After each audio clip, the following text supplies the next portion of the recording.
Assalamualaikum warahmatullahi wabarakatuh. Alhamdulillahirabbil alamin bihi nasta'inu ala umuri dunya waddin. Wassalatu wassalamu ala asyrafil anbiya wal mursalin sayyidina maulana Muhammadin wa ala alihi wa sahbihi ajma'in. Wala haula wala quwata illa billahil aliyyil azim, amma ba'd. Mari kita bersama baca doanya bulan Rajab. Bismillahirrahmanirrahim. Allahumma barik lana fi Rajab wa Sya'ban wa ballighna Ramadan.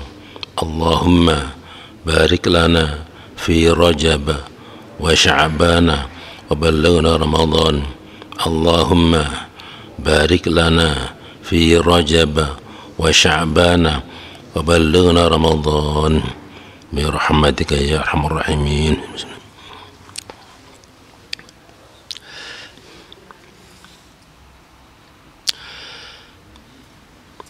Bismillahirrahmanirrahim.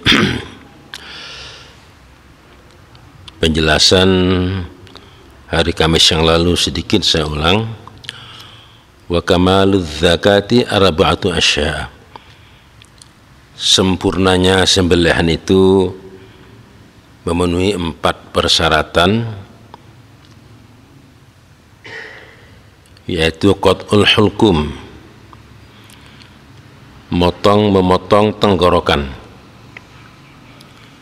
memotong tenggorokan secara sempurna. Wal mari'u al wadajain, memotong saluran makanan. Jadi di leher itu ada 2 saluran. Satu saluran nafas, yang kedua saluran makanan. Nah, ini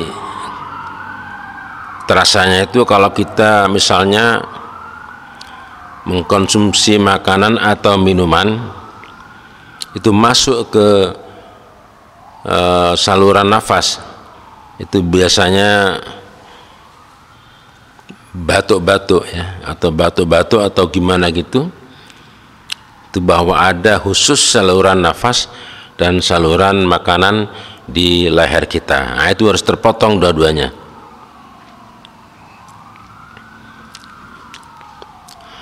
Jadi qat'ul hulkum wal mari, memotong tenggorokan, saluran nafas dan saluran makanan. Wa yajuzul istiyadu bikulli jarihatin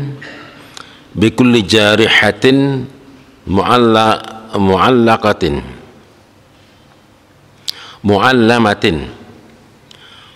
Wa yajuzu, dan diperbolehkan al istiyadu, perburuan, berburu itu diperbolehkan. Bikulli jarihatin mu'allamatin, dengan menggunakan alat yang bisa melukai ya, yang bisa melukai, baik itu seperti misalnya senjata api, kemudian senapan angin, atau pada ketika itu menggunakan panah atau tombak. Itu oleh Islam diperbolehkan.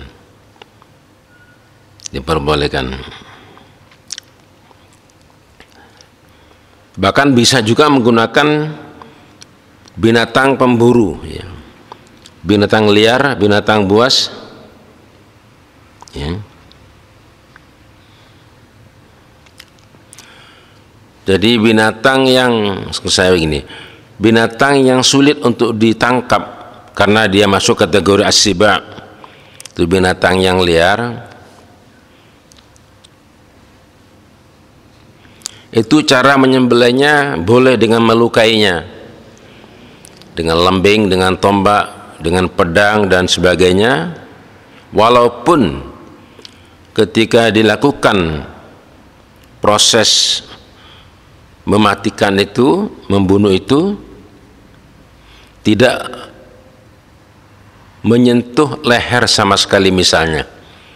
Karena kalau untuk memanah pas di bagian leher itu dibutuhkan kecermatan yang luar biasa, apalagi binatangnya itu berlari. Ya. Atau kalau burung, dia itu misalnya ditembak, apakah pelurunya senapan angin itu masih kategori tajam? Iya. Di ujungnya itu, ujung dari peluru itu tajam, buktinya dia bisa melukai. Berbeda kalau menggunakan ketapel ya, atau misalnya menggunakan batu. Kalau kita berburu menggunakan ketapel, dilontarkan batu itu dari ketapel mengenai kepalanya misalnya, lalu mati, itu namanya bangkai, tidak bisa diproses untuk dimasak, tidak bisa. Tapi kalau masih menggelepar-gelepar, ya masih ada nyawanya, segera disembelih, segera disembelih. Tapi kalau peluru, walaupun peluru angin ya, senapan angin itu ditembakkan, dia langsung bisa melukainya. Bahkan kalau burung tidak harus kena lehernya maupun kepalanya, enggak. Walaupun kena bagian tubuh, misalnya bagian samping, tembus dada sehingga mengenai jantung, dan burung itu langsung mati, itu masuk kategori binatang buruan yang bisa dimakan, dengan catatan ketika mau nembak itu membaca Bismillahirrahmanirrahim. Ya. Nangkap burung tidak mungkin. Ya. Burung di pohon bertengger, mau ditangkap disembelih, kapan bisanya? Sehingga bisa menggunakan senapan angin yang biasa begitu, tidak sampai menggunakan peluru tajam. Tapi kalau umpama kidang atau kijang, ya, yang berlari kencang, pakai senapan angin percuma, tidak bisa. Pakai tombak tidak kena, pakai pedang gitu juga. Lalu bagaimana? Ya ditembak menggunakan peluru tajam, mengenai kepalanya langsung mati boleh, dimakan dengan catatan tadi itu, harus membaca basmalah sebelum melakukan penembakan. Tapi kalau mengenai tubuhnya ya masih hidup, misalnya dia kemudian atau kena kakinya, bahkan kena kakinya dia masih hidup, yang itu andai kata dibiarkan tetap mati. Kenapa? Karena darahnya keluar terus, tetap mati. Tapi ketika masih sempat untuk disembelih karena masih ada nafasnya, maka sembelihannya dilakukan dengan cara sempurna yang tadi itu, memotong jalan nafas yang ada di leher dan jalan masuknya makanan ke dalam usus, itu boleh. Kalau itu perlu bismillah lagi Pak? Enggak? Ya perlu bismillah ya, karena kenyataannya dia masih hidup. Ini berburu ini sudah merupakan budaya manusia sejak zaman yang lalu. Bahkan pada masa nenek moyang kita itu masih hidup dari makan daging dan sebagainya. Berburu merupakan bagian dari cara untuk memakan binatang yang tidak mungkin disembelih karena liar. Apakah pada zaman Nabi sudah ada budaya itu? Ada, ya. Sudah ada. Itulah kenapa tata caranya itu dijelaskan kepada kita, sehingga kita tidak masuk kategori makan bangkai. karena kalau bangkai itu haram. Bangkai dalam artian bukan daging busuk, bukan, ya, bukan daging busuk. Binatang yang mati tanpa disembelih itu masuk kategori bangkai. Kenapa? Karena dia memang diberi oleh Allah diberi leher untuk disembelih, tempatnya menyembelih. Itu dari zaman ke zaman yang lalu manusia sudah melakukan itu, menyembelih binatang yaitu di lehernya.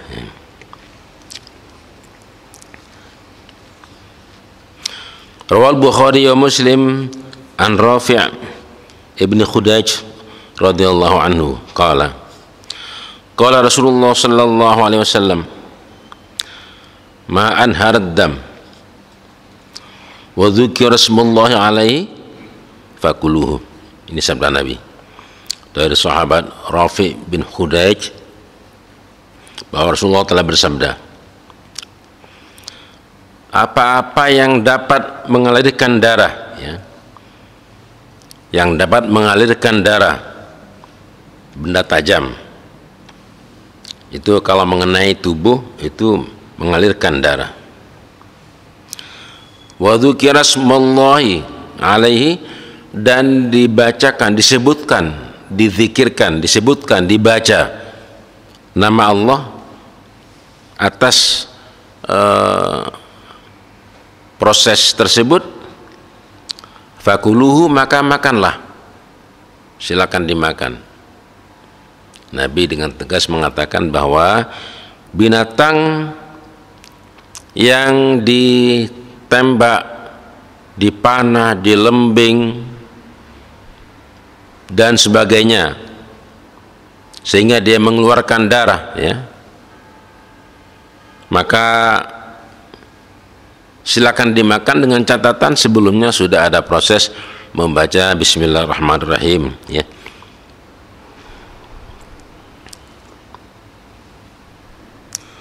Dalal hadithu ala annahu yujzi'u fi dzibhi ma yanharud dam. Hadis di atas menjelaskan, menjadi dalil, alasan bahwa diperbolehkan dalam sembilan itu menggunakan benda yang dapat mengalirkan darah. Ayusiluhu, maskulnya itu mengalirkan darah. Waqat'ul hulkum wal mari'u yanharud dam. Itu sama dengan memotong tenggorokan, memotong jalan nafas, memotong jalan makanan ke dalam usus, itu pun bisa mengalirkan darah. Begitu dipotong jalan nafas, ya darahnya mengalir. Begitu dipotong jalan nasi dan jalan makanan ke tenggorok, ke usus, ya juga darah mengalir.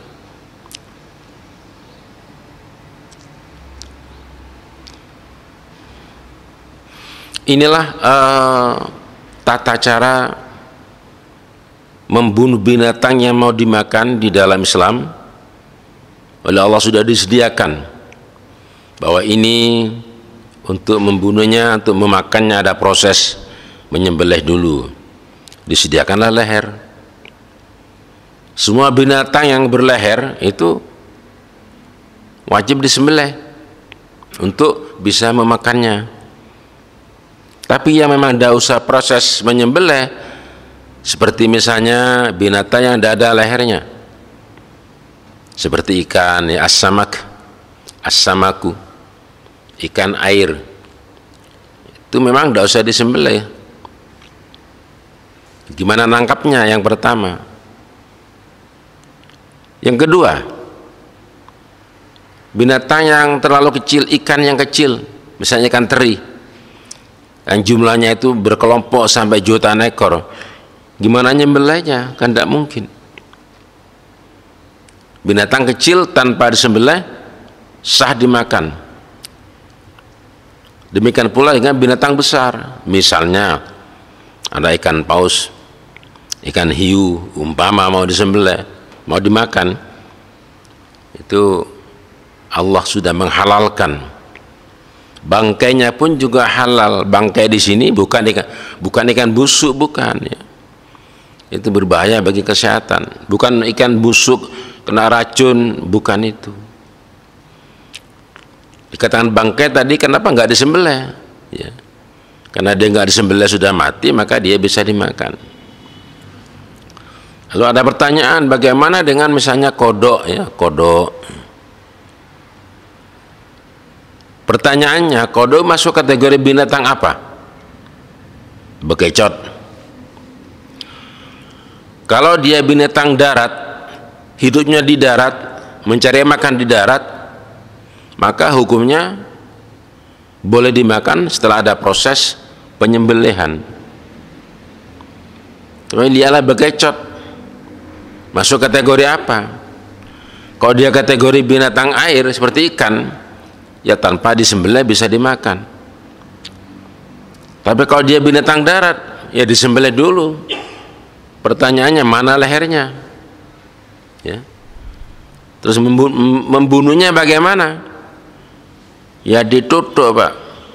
Nah, binatang yang matinya ditutuk dengan batu, dengan apapun namanya, itu haram dimakan ya. Haram dimakan. Tapi bagaimana dengan ikan lele? Itu kan ditutuk kepalanya itu. Tapi dia binatang air ya. Masuk kategori as-samak, ikan. Ikan itu ikan air itu halal walaupun dia tanpa proses disembelih, atau namanya bangkai ya, bangkai. Yang enggak disembelih itu namanya bangkai.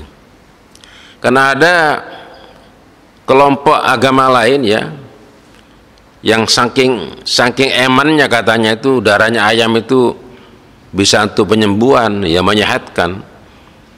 Agar darahnya tidak keluar, dipeluntir kepalanya itu, lehernya dipeluntir. Untuk dimakan dipeluntir. Ya haram dimakan, bangkai dia. Walaupun tidak busuk dagingnya, tapi bangkai. Binatang yang ditabrak, misalnya ada kambing ditabrak mobil, langsung mati, jangan dimakan, itu bangkai namanya. Sapi lari ditabrak truk, ya. Lari ditabrak sama truk sehingga dia mati, langsung mati misalnya. Ditabrak kena kepalanya pecah, lalu dia mati. Maka dia bangkai, tidak boleh dimakan, tidak boleh.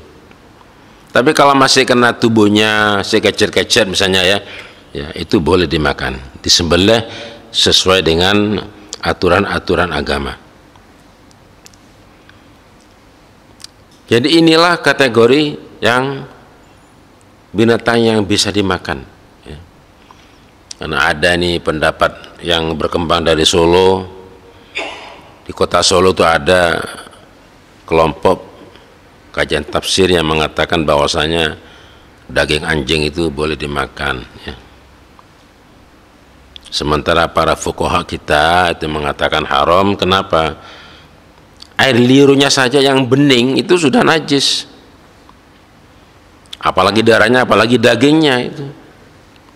Jadi kalau panjenengan ke Solo, Jawa Tengah, hati-hati, banyak orang jual satenya anjing di sana ya, hati-hati. Dari segi apapun tuh nggak bisa diterima sudah, apalagi dari pandangan penyayang binatang ya. Anjing itu bukan binatang untuk dimakan, apalagi di daerah Sulawesi Utara. Anjing, babi, celeng, ular tuh, buaya, makan semua dah. Islam ini adalah agama yang betul-betul oleh Allah didesain begitu rupa sempurna, sehingga dalam pandangan apapun, katakanlah ada peri kebinatangan, itu Islam itu sangat memperhatikan ya. Jadi sampai kucing pun juga dimakan ya. Ya kita untung seorang muslim memiliki para ulama yang sangat cerdas mempertimbangkan dari segala macam arah-arah ya, dari segala macam sisi pandangan, sehingga bagi kita binatang-binatang yang layak dimakan itu ya itu dah sapi, kerbau, unta, kambing, domba, ayam, itu layak dimakan ya. Ngelihatnya aja nggak jijik dibandingkan dengan yang lain itu yang tidak bermadhab, itu bikin madhab sendiri, ular, buaya, harimau, mungkin juga cacing mungkin dimakan ya. Nah inilah, maka kita wajib bersyukur kepada Allah karena kita diberi arahan begitu rupa oleh para ulama kita, sehingga yang kita kerjakan itu berada pada jalur yang benar menurut pandangan semua pakar di bidang kesehatan, kebinatangan dan sebagainya, semuanya bagus. Baik, para jemaah saya muliakan, mungkin di antara panjenengan itu ada jadi pemburu, putranya pemburu, silakan, tidak apa-apa ya. Tapi kalau mancing itu semuanya sah untuk dimakan. Nah, gimana kalau mancing pas kena ular ya, ular air gimana? Ular itu bukan as-samak, bukan ikan dia, walaupun dia hidup di air ya. Nah, sedangkan ada lagi nanya kepiting, gimana kepiting itu? Ada mengatakan tuh haram, karena kepiting itu bisa mencari makan di dua alam, dan dia kalau di daratan masih bisa bertahan sekian lama, sehingga ada mengatakan haram ya. Ya, padahal sebenarnya ada ya sejenis kepiting itu yang namanya rajungan, itu yang semuanya mengatakan halal untuk dimakan. Ya kalau saya sih ya nggak usah makan kepiting, karena masih diperdebatkan tentang kehalalannya. Makan aja yang bukan kepiting ya, seperti tadi itu rajungan, ikan bandeng, ikan apalah, silakan. Saya kira begitu. Mudah-mudahan kita sesuai dengan doa tadi oleh Allah diberi panjang umur sampai ke Ramadan, sehingga kita kembali bisa melaksanakan ibadah Ramadan yang pahalanya itu luar biasa besarnya dibanding dengan di luar Ramadan.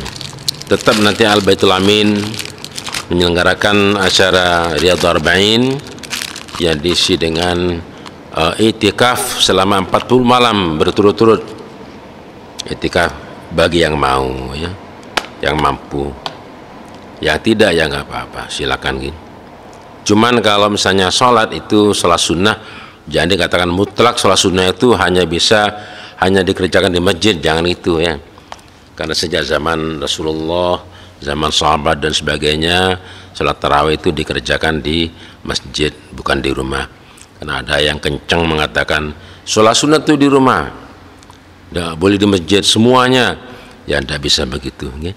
Kenyataannya di Timur Tengah sendiri sholat tahajud itu dikerjakan pada malam likuran mulai jam 12 malam. Petangnya itu, sorenya itu sholat isya dan taraweh. Malam jam 12 itu sholat lagi, berjamaah lagi di masjid jami', berjamaah lagi, itu sholat tahajud. Saya kira begitu. Mudah-mudahan kita diberi barokah kesehatan. Allahumma amin ya rabbal alamin. Alhamdulillah rabbil alamin, hamdan yuwafi ni'amaka fi mazida. Ya rabbana lakal hamdu kama yanbaghi li jalali wajhika 'azimi sultanik. Wassalatu wassalamu ala sayyidina Muhammadin wa ala alihi wa sahbihi ajma'in. Walhamdulillahi rabbil alamin.